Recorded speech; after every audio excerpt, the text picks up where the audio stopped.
Thanks, and apologies for the technical glitches. I think someone in the booth said or quipped that the Phantom Lady is clearly cursed. Anyway, I'm very happy to be able to introduce our speaker today. Thomas Elsaesser is Professor Emeritus at the Department of Media and Culture at the University of Amsterdam. He's been an enormously prolific scholar, authoring and editing some 20 volumes on film history, film theory, new media, and installation art. Among his recent books are Film Theory, An Introduction Through the Senses, and Film History as Media Archaeology.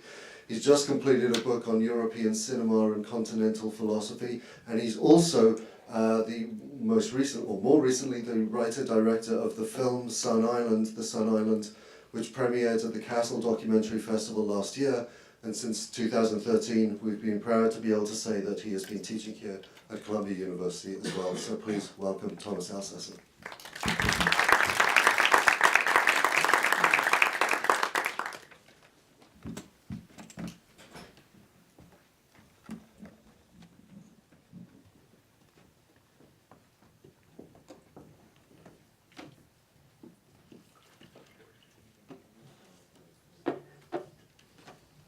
Good afternoon.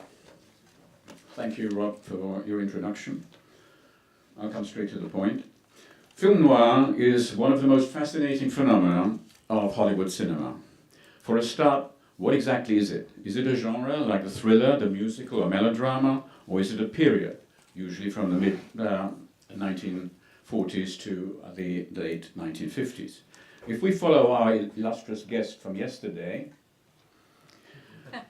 it is neither. Film is not a genre, Paul Schrader says. It is not defined by conventions of setting and conflict, but rather by the more subtle qualities of tone and mood. And as to period, Schrader says, film noir is an extremely unwieldy period. It harks back to many previous periods, like Warner Brothers' 30s gangster films, the French poetic realism of Carnet and Duvivier, Sternbergian melodrama from the late 20s, and further back, German expressionist crime films.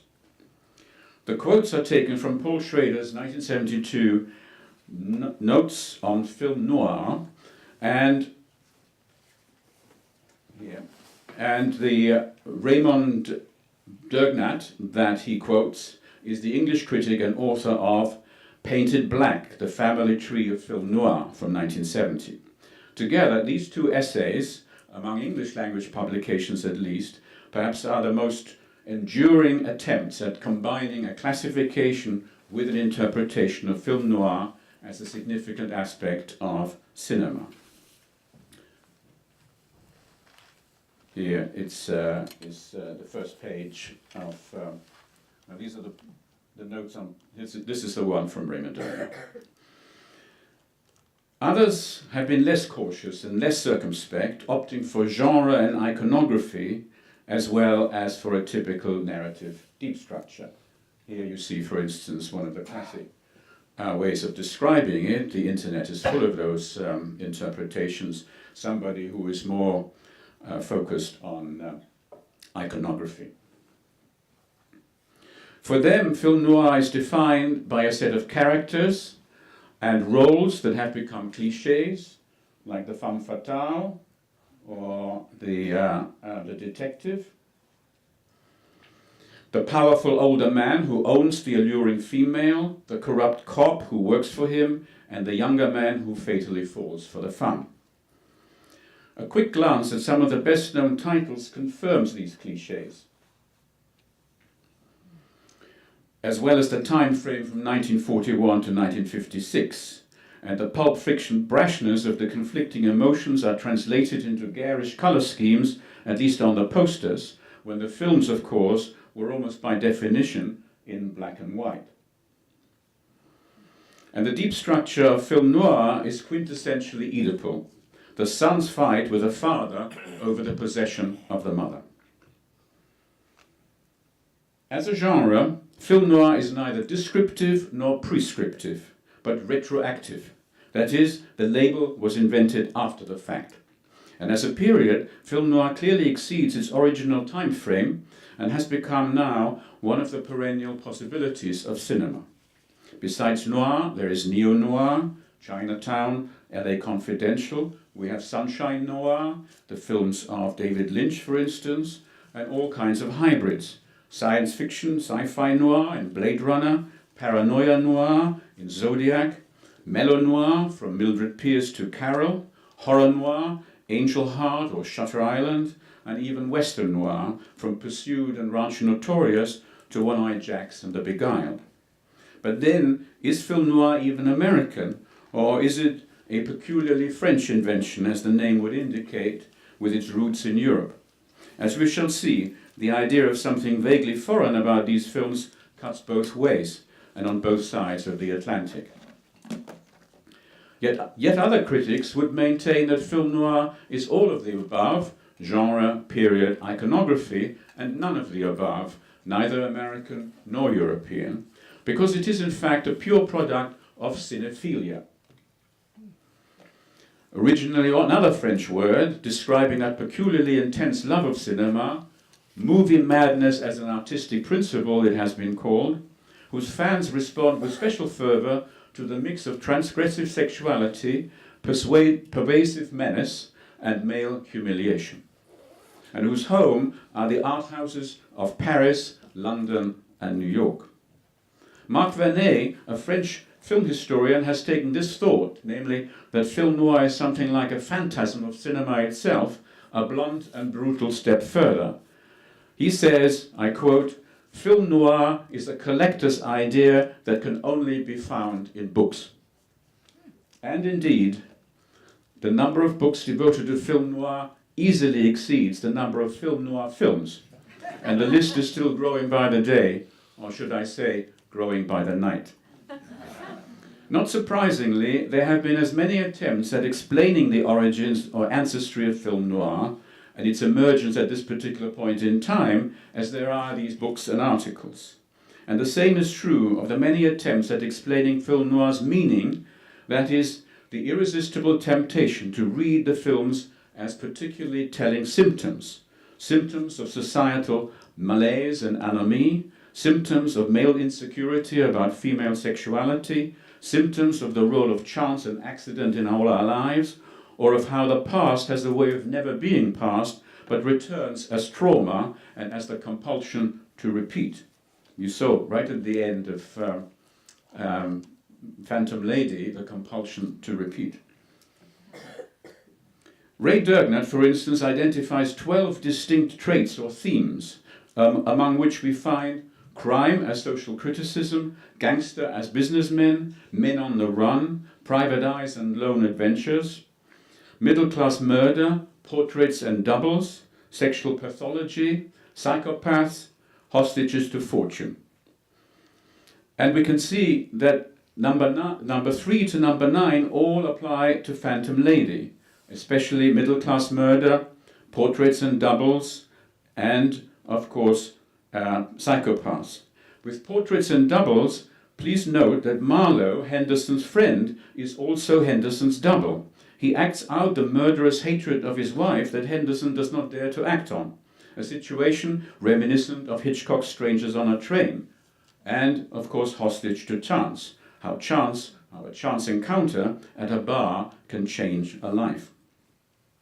Following Dergnat, at least 3 generations of film scholars and critics have been trying to read film noir symptomatically, as an index and trace of something whose origins have to be sought elsewhere, outside the film industry.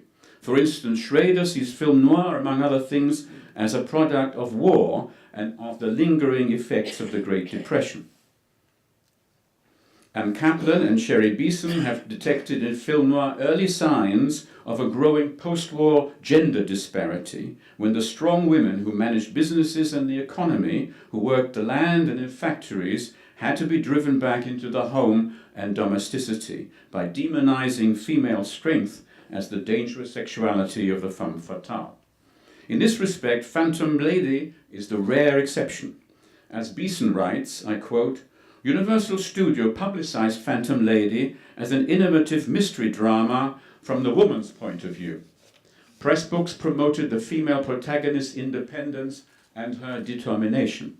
They pointed out that Phantom Lady quote, she now quotes Pressbook, differs dramatically because it refrains from portraying women as the bitch goddesses of the hard-boiled tradition and instead depicts its independent heroine rather benevolently.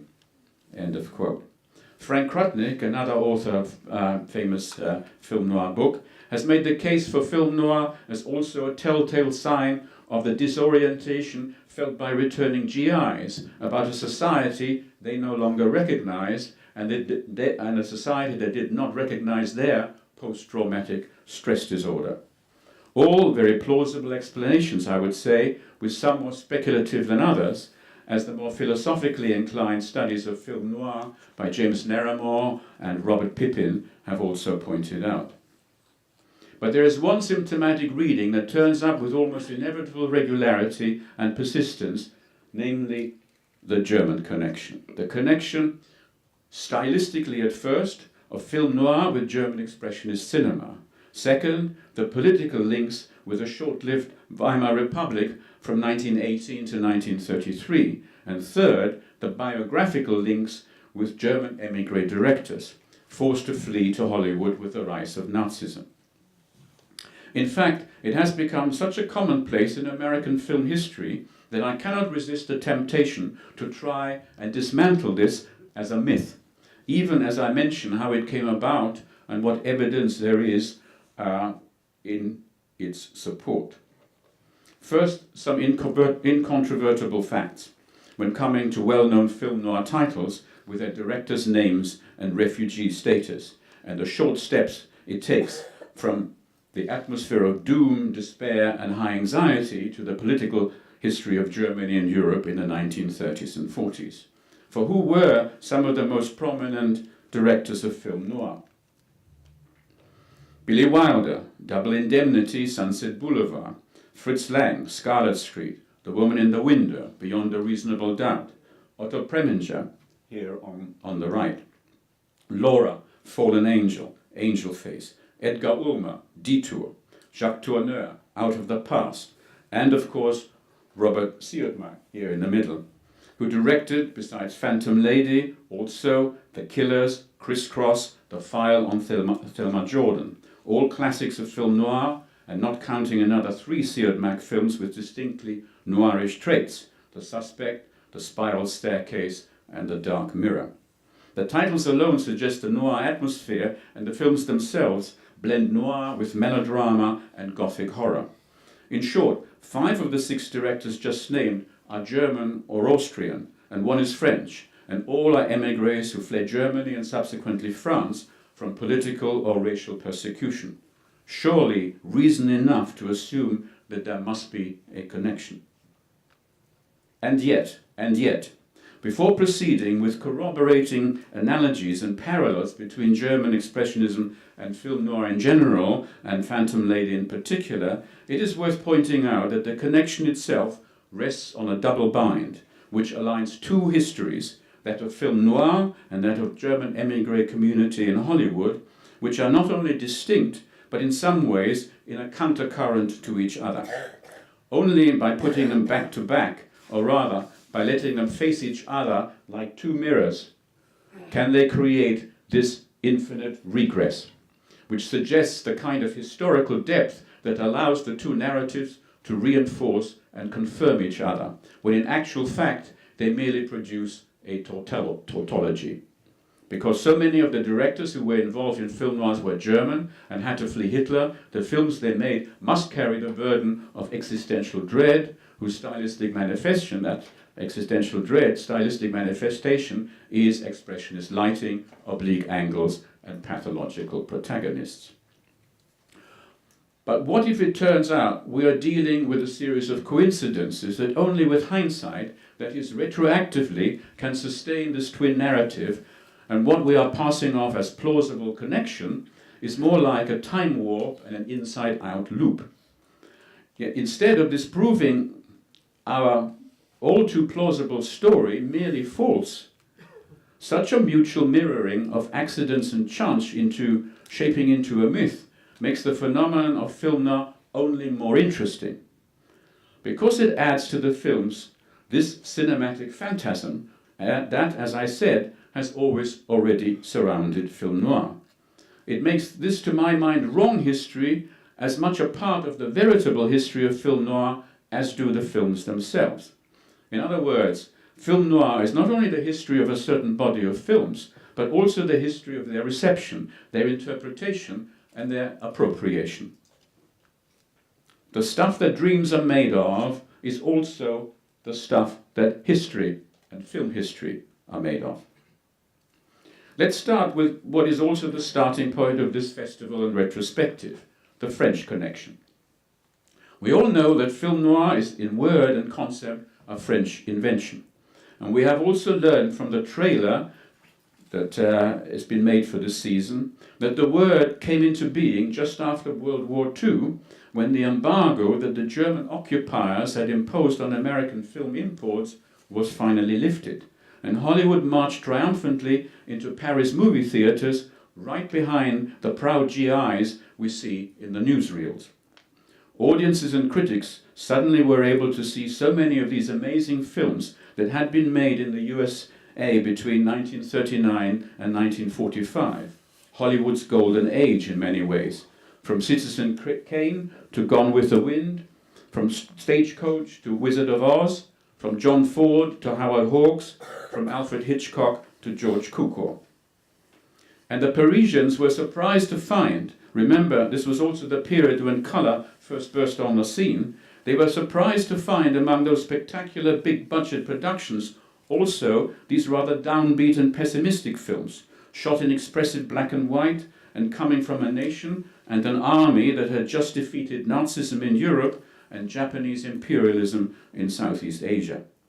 This apparent disconnect between optimism and pessimism sparked a special interest which found its common denominator in this term film noir, adapted and transferred from what the French already knew, namely the série noire.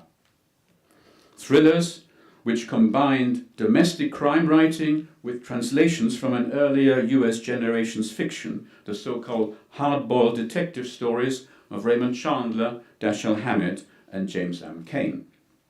Calling them film noir was a way of making something odd, something unexpected and strange, look a little more familiar and homegrown, from série noire to film noir. In other words, if Nino Frank coined the term in 1946, it was Raymond Borde and Etienne Chometon's Panorama du film américain, du film noir américain, of 1955 that made the term common currency. But this is not all there is to the French connection, for other cultural politics also were at issue. In fact, several layers of the complicated transatlantic exchange and competition between France and the United States comes into play. If in the 19th century it was the political legacy of their respective revolutions that was a bone of contention, namely which nation was the true guardian of democracy, in the 20th century cinema was added as another battlefield of claims and counterclaims, with France asserting the invention of cinema for their brothers Lumière, whereas Americans proudly pointed out that Edison was their first, and in the end he was far more successful in building up a film industry. Within this history and its broader context, film noir perfectly exemplifies the ambivalent nature of this relationship. In fact, along with the notion of the film director as auteur, another French coinage to highlight a peculiarity of the Hollywood film business, film noir can be called the centerpiece of a film politics of trading backhanded compliments.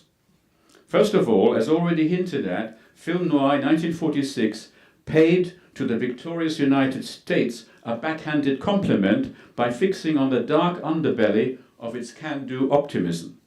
1946 to 1960 were the years of America's ascendancy to superpower status and to political hegemony, paralleling its relentless colonization of popular taste in everything from food to music, from clothes to movies.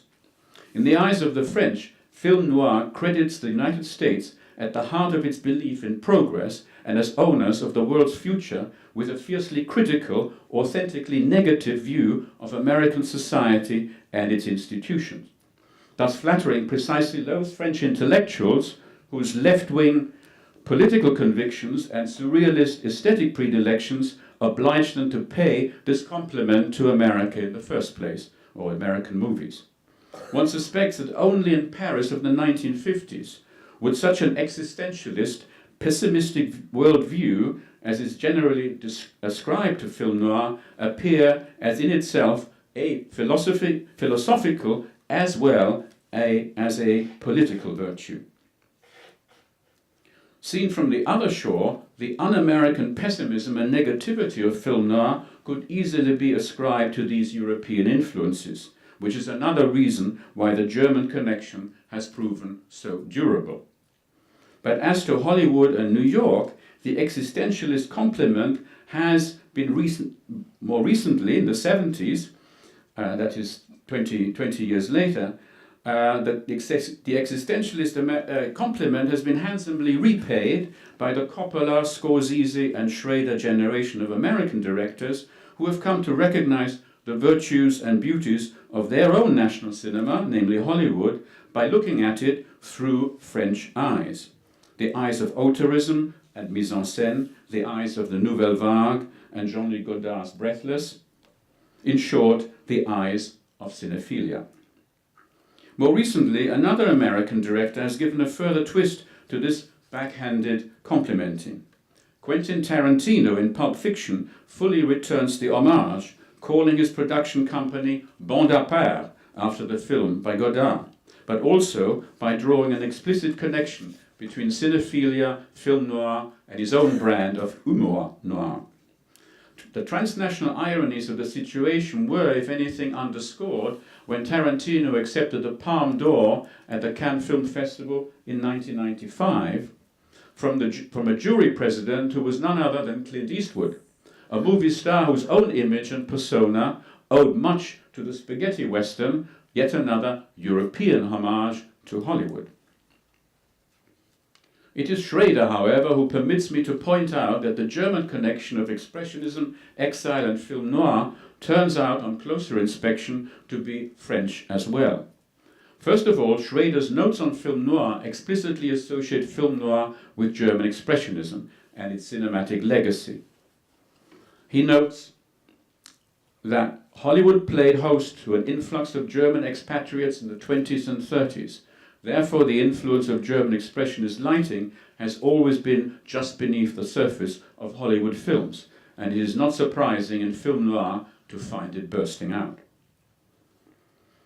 If German Expressionism functions in post-World War I European cinema rather similarly to the way film noir functioned post-World War II cinema, it may well be because of the peculiarly French element embedded in the origins of the idea of German Expressionist cinema itself. It was, after all, Lotte Eisner's L'écran démoniaque, the haunted screen, first published to great acclaim in Paris in 1952, that breathed a new kind of life into the slim silhouette of Dr. Caligari's Cesare, the elongated figure of death in Fritz Lang's Destiny, and the menacing shadow silhouettes of Murnau's Nosferatu, thus making the association with the most obvious and most often repeated stylistic hallmarks of film noir: the stylized lighting, the stylized sets, the stylized acting. But Eisner, in her particular rereading of German Expressionism, stresses not only lighting, the famous clair obscur, chiaroscuro, as the epitome of its stylistic definition. Her book elegantly situates itself within another cultural politics of the complement. Eisner's Écran démoniaque was published in 1952 and so nearly coincided with the Raymond Borde Étienne Chompton Panorama du film noir américain, published in 1955. A double political axis thus emerges from this coincidence. On the one hand, Eisner was determined to contribute her part to repairing the damage that Nazism had done to Franco-German artistic and intellectual relations, by harking back to German Expressionism as the good Germany, and then going back further to the romantic Germany, the Germany that France, ever since Madame de Staël, loved so well. This role Madame Eisner was uniquely qualified to fulfill, being also an émigré, and for this her act of, as it were, mediating another generation of German filmmakers, notably Werner Herzog and Wim Wenders, would be eternally grateful. Film noir is therefore, on the face of it, a textbook example of how not to write the kind of linear cause and effect film history that relies on influence. Because never have so many historical coincidences, cross-cultural conjunctures, and fortuitous encounters created so few, but also so eminently plausible arguments that lead to the idea that German Expressionism influenced American film noir. The key factor creating this uncanny self-evidence is the presence of German directors in Hollywood, what we might call the émigré argument. Yet their story is itself quite contradictory, with almost every name one cares to mention having had a very different career in Hollywood and often unique circumstances of success and often enough failure. And this especially applies to Robert Siodmak, the director of Phantom Lady. But let me first take a closer look at what the evidence is that established the German connection for film noir. As Schrader hints at, the factors involved are multiple and seemingly incontrovertible when treated as evidence for the supposed German influence. If one looks at the lighting codes of Expressionism, clair-obscur, the harsh elongated shadows, extreme and unusual angles, the light playing on faces and creating their own psychologically saturated environment, we are indeed reminded of Cabinet Dr. Caligari, of Fritz Lang's Destiny, or Arthur Robison's Warning Shadows, and Murnau's Faust. But what we recognize there is the expertise of a large number of German, that is UFA, cameramen, like Karl Freund, Karl Hoffmann, Eugen Schuftan, now in Hollywood known as Eugene, Fritz Anno Wagner, Theodor Sparkul, Rudolf Maté, Franz Planer, all of whom did indeed emigrate to Hollywood.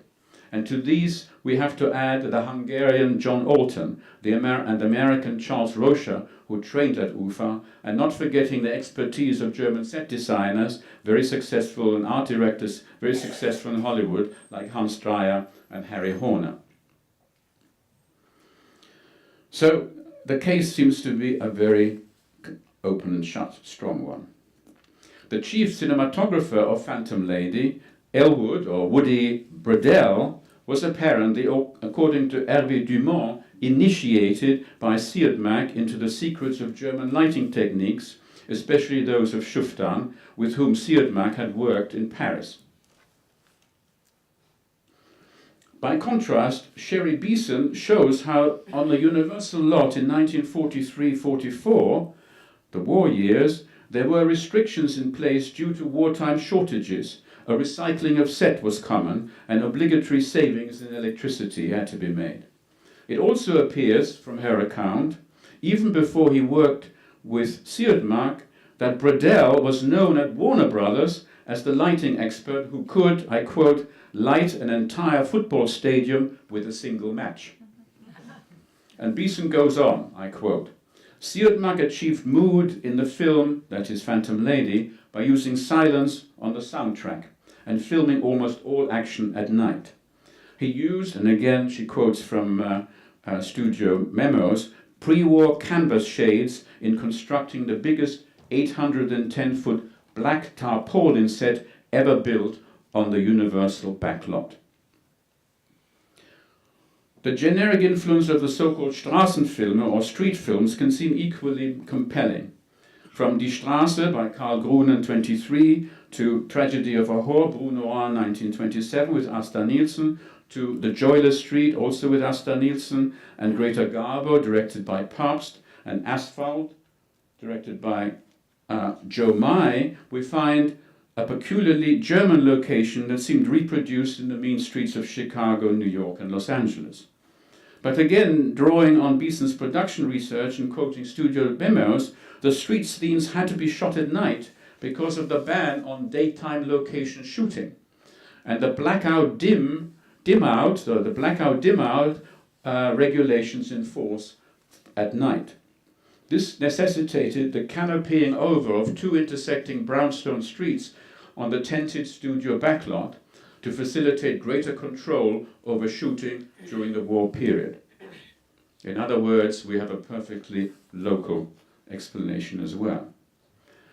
A third aspect is the femme fatale. The German cinema did indeed feature classic femme fatales before 1940 film noir. Louise Brooks and Marlene Dietrich are the names that immediately come to mind, Pandora's Box 29 and The Blue Angel 1930. But even earlier figures would be Pola Negri and Lea Di Putti, who with Madame du Barry and Variety respectively had an appreciable success when their films were first released in the United States in 1920 and 26.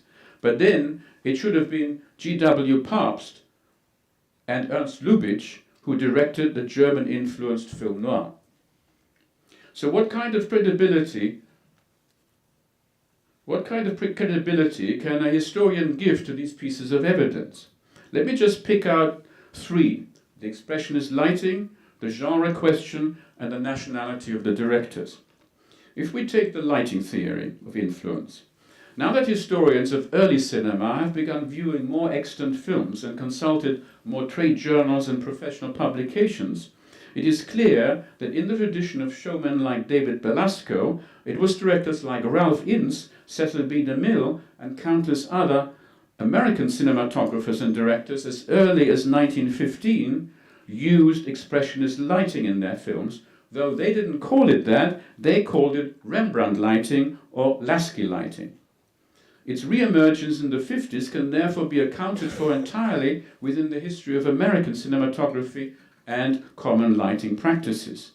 But why then did it disappear between the late 1920s and the 1940s? The answer is, it did not.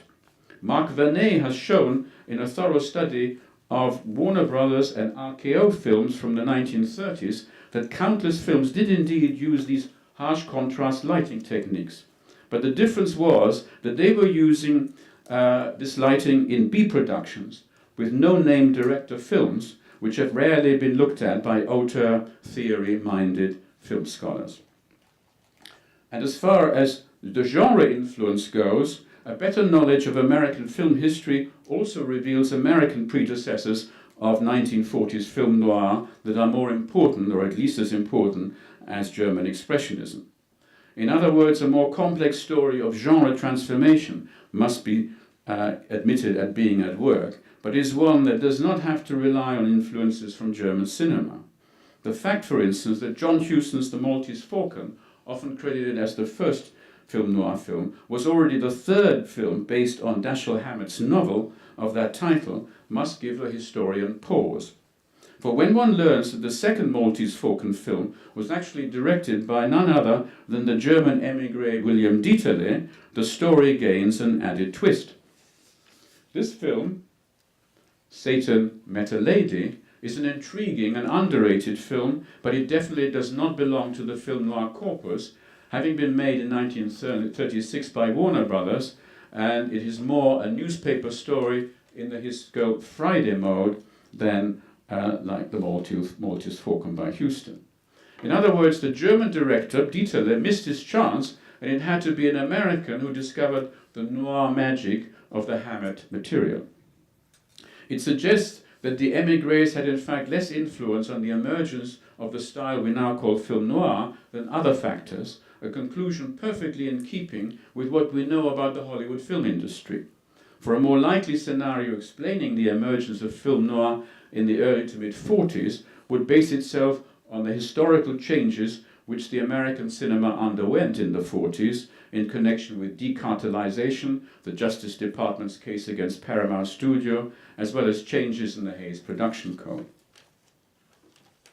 The name Lubitsch, just mentioned in connection with the femme fatale, adds another sideways view to the presence of German directors in Hollywood and the question of their influence.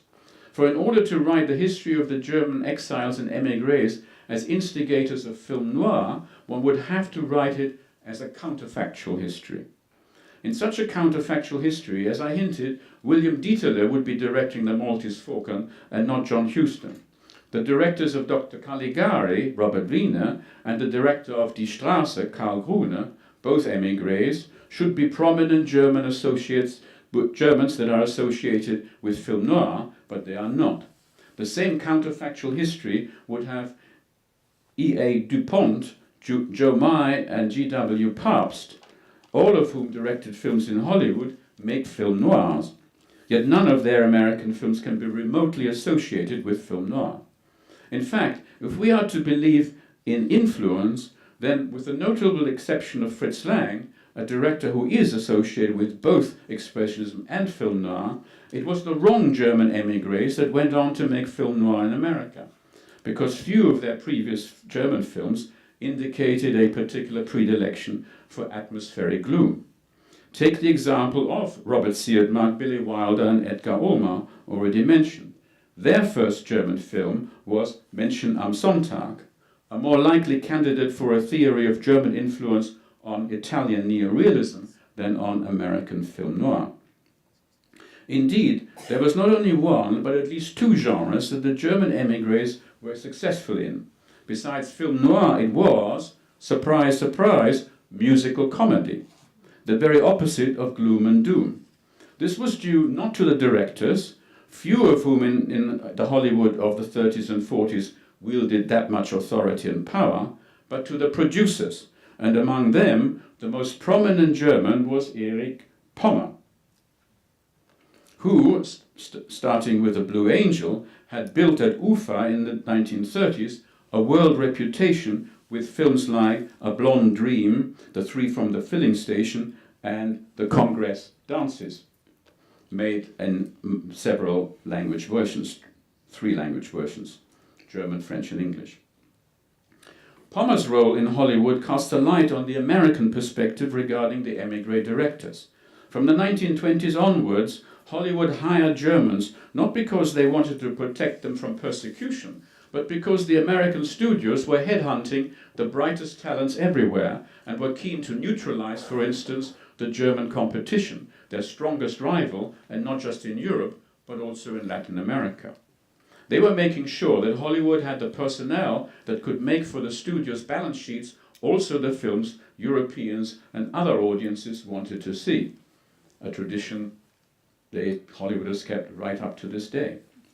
The prosaic answer then to the question about the prominence of German directors in film noir is that not only directors but also screenwriters, cinematographers, art directors, musicians and so on were fully trained film professionals.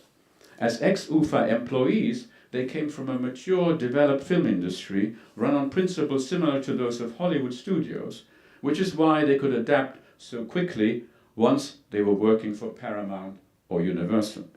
They could and did leave their mark on so many different genres, so many different cycles and styles, but none of this per se implicated their personal conviction, their desire for self-expression, their biographies as refugees, or indeed the question of what typically German traits they imported into their films.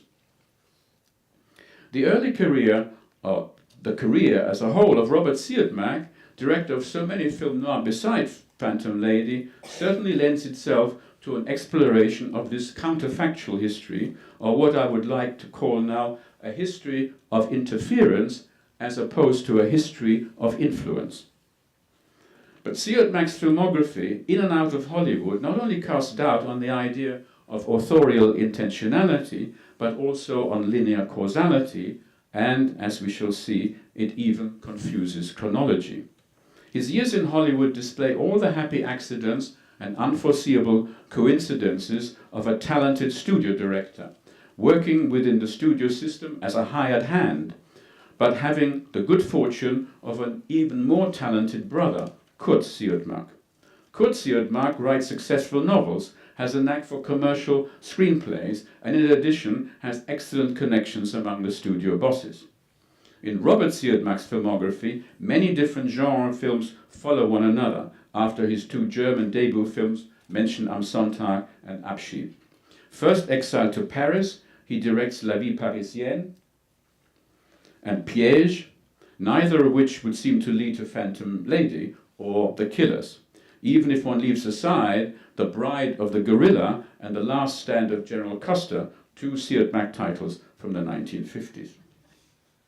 But if one starts to construct and reconstruct Siod Mack's filmography in this counterfactual history now from Phantom Lady, which was certainly Siod Mack's most successful film during his noir period, and makes Phantom Lady central to his entire life's work, then it is as if his whole previous filmmaking rearranges itself around a certain kind of phantom coherence, which, however, is less due to the benefit of hindsight and rather follows the more convoluted logic of a Borges story or a Buñuel script, doubling up on its own temporal sequence, confounding geopolitical space, and upending the causality of influence. For whereas Menschen am Sonntag and Abschied show no trace of expressionist lighting, and in fact function according to the Kammerspiel, a quite different, if not diametrically opposed, genre and aesthetic from Expressionism, Phantom Lady might appear a textbook example of harsh contrast, strong key lights, returning us to the street film and the claustrophobia of UFA-type studio-bound exterior scenes. But as we just saw, there were several historically specific and local California factors involved in the making of Phantom Lady.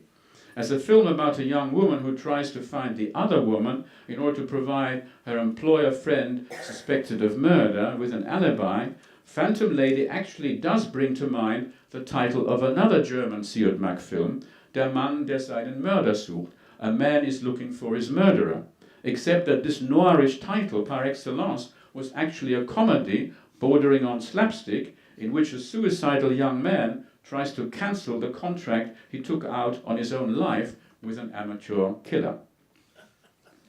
In Phantom Lady, on the other hand, a scene where Kansas, the heroine, meets her boss in prison is lit indeed like a scene out of Cabinet Dr. Caligari, while the scene with Kansas escaping from Cliff the drummer, played by Elisha Cook Jr., and running across the street to call the detective Burgess is indeed reminiscent of the German street film, a concentration on footsteps and shadows, an atmosphere of oppression and metropolitan solitude.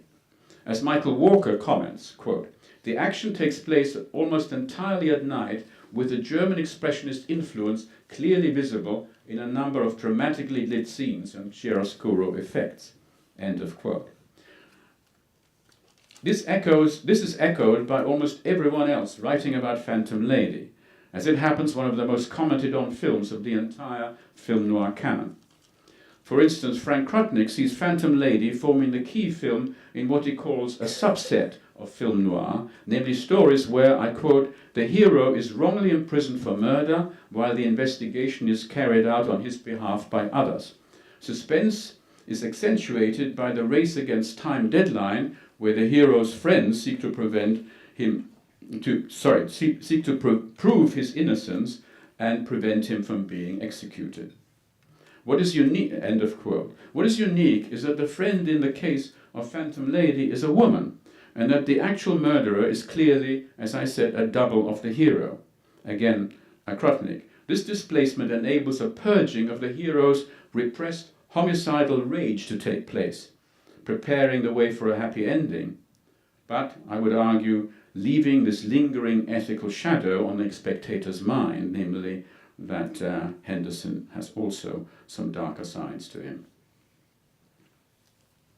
The fact that all the street scenes are shot on studio sets gives the film an abstract, reflexive quality, retrospective almost, while simultaneously conveying the image of a city where everyone is alone, suggesting the threat to the individual, female in this case, anonymous in a crowd, and the danger of the deserted streets at night.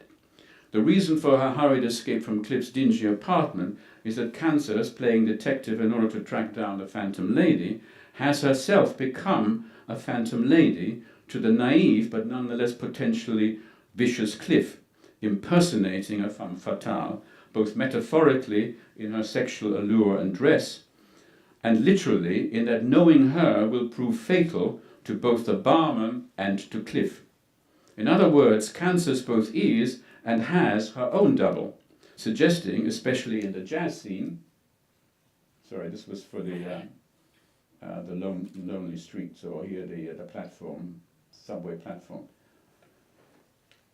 especially in the jazz scene, that she too has passions, has desires and instincts that exceed the demure role of the secretary and the solicitor's friend.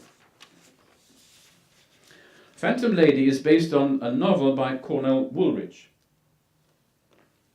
writing as William Irish, who meticulously describes not only many of the most noirish effects of Siodmak's mise en scène, including several pages on such lighting details as the difference between shadows cast by shafts of light from a strong set distorts and from a wavering flame on an uneven surface. Woolrich also depicts, down to the sound effects, the manner in which the secretary turned femme fatale's Medusa stare becomes the discomfited barman's nemesis. Should we therefore say that it is Woolrich who is the true author of Phantom Lady? Not at all, for we only have to go back a few years in Siodmak's career, albeit in another country, the France of 1938, to find a clear precedent for the figure of Kansas from Phantom Lady in Siodmak's thriller Piège, that is, Traps. Here too, a young woman, a so-called taxi girl, is hired by the police as a decoy in order to track down who might be behind the disappearance of a number of young women, among them her taxi girl partner. Like Kansas, the heroine of Piège each time slips effortlessly into the role that is most seductive to the man she's trying to expose, whether it is an aging grand couturier, played by Eric von Stroheim, or a playboy industrialist, played by Maurice Chevalier, or a sadistic butler who enjoys being humiliated by a tease. Clearly, in the light of Phantom Lady, Piège becomes the work of a cinematic auteur, deepening and further exploring a number of moral themes and stylistic effects that are his authorial signature. In other words, it becomes very much a Siodmak film. The inverse, on the other hand, is not the case. Piège, looked at in its own film historical context, does not anticipate Phantom Lady half as much as Phantom Lady implies Piège. For when we look at the latter without the benefit of the former, that is, without hindsight, something altogether different becomes evident, namely an intertext that points to, in the other direction, what I've been calling the double mirror logic of Germans in Hollywood, or indeed in France. First of all, Piège is a typical Bluebeard laundry story, and Bluebeard laundry is mentioned in Phantom Lady, and thus with an impeccable French pedigree, except that here the serial killer Landru is split between the playboy industrialist and his friend and business associates. Itself another parallel with Phantom Lady, where the true murderer turns out to be Henderson's best friend. But to confound the issue still further, this friend and business associates, who turns out to be the serial killer of Piège, is played by Pierre Noir, familiar to French audiences of the time as Maigret, the Simenon detective in Pierre's brother Jean Renoir's La Nuit du Carrefour, very much a candidate for film noir, but now directed by Jean Renoir. However, according to the logic of the German connection, Pierre should have really been made in Hollywood by Ernst Lubitsch, who made Bluebeard's Eighth Wife. It further illustrates the transnational and transatlantic migration logic where a Berliner like Lubitsch becomes in Hollywood an expert on Viennese decadence, and a social realist like the German Siodmak becomes a specialist in Paris operetta, without even trying to pass in the serial killer melodrama Piège that has the prominent presence of both Erich von Stroheim, the fake Austrian count par excellence, and Maurice Chevalier, star of musical comedies.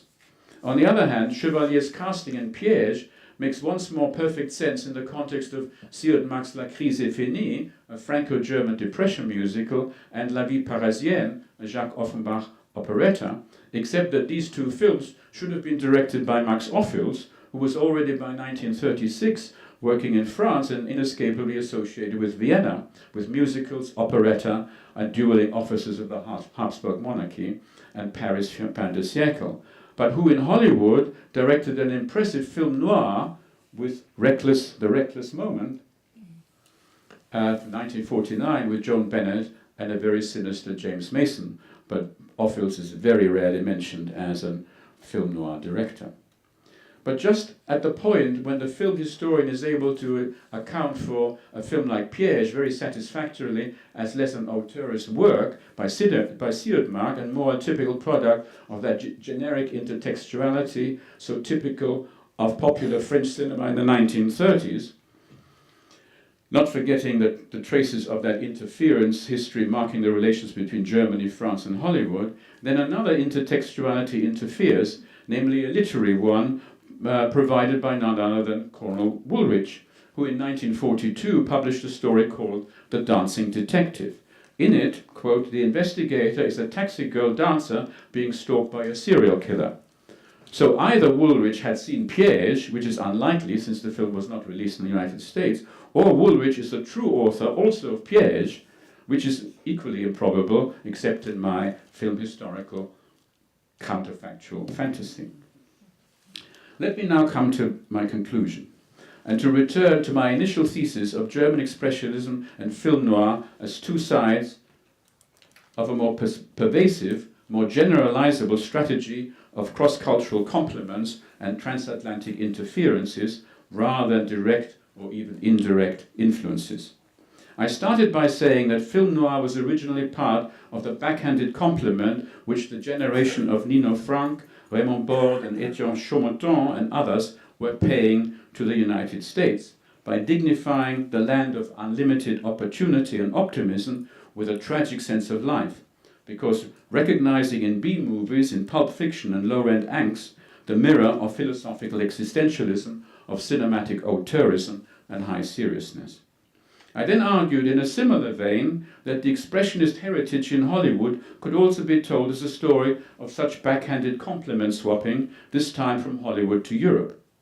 But when we think of how Hollywood movies from the 30s, 40s and 50s actually used European avant-garde and the progressive art movements from the teens and 20s, that is German Expressionism, French Surrealism and Soviet montage cinema, we see that they did so in order to represent conflict, chaos and disorder, as well as pathology and madness, including Freudian dreams and homicidal manias, in films as different as Blues in the Night, San Francisco, Spellbound, Strangers on a Train, and The Two Mrs. Carroll. Then you realize that Americans too have never been quite without irony, and dare one say humour noir, when dealing with Europe and showing their cultural deference as also a preference. I now want to add, as a final shot, another twist or layer to this interference history by introducing, how could it be otherwise, another phantom lady. Little did I realize when I started reinvestigating German influence on film noir and making Robert Siodmak my director of choice, that I myself may have been victim of a misconception. I naturally assumed the classic auteurist position, according to which it is the director to whom we assign authorial intentionality. Admittedly, I then deconstructed the director-auteur, first in my parallel history, by highlighting Erich Pommer as the German who probably had more influence on Hollywood than all the German directors combined, and second, in my counterfactual history, by suggesting that Colonel Woolrich might be the true author of not only the story, but the film Phantom Lady, but only if we assume that he plagiarized Piège, one of Siodmak's French films. Yet in all of this, I may have missed a crucial person who could well turn out to have had the decisive authorial influence, and this person is the producer of Phantom Lady. And this producer is a she, and as it turns out, one of only 3 women producers working in Hollywood in the 1940s, and Phantom Lady was her first production. Her name is Joan Harrison, and before becoming an independent producer, Harrison, who was from England and therefore also an émigré, worked first as a secretary and then as a screenwriter for none other than Alfred Hitchcock,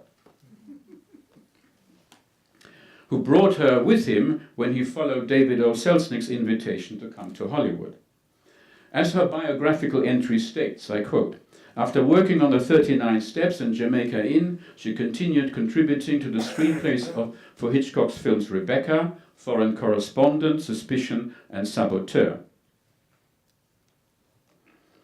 She was also credited as one of the screenwriters for Dark Waters, 1944, described as a Gothic film noir, directed by André de Toth and starring Franchot Tone, who also has an important part in Phantom Lady. He is Marlowe, the murderer.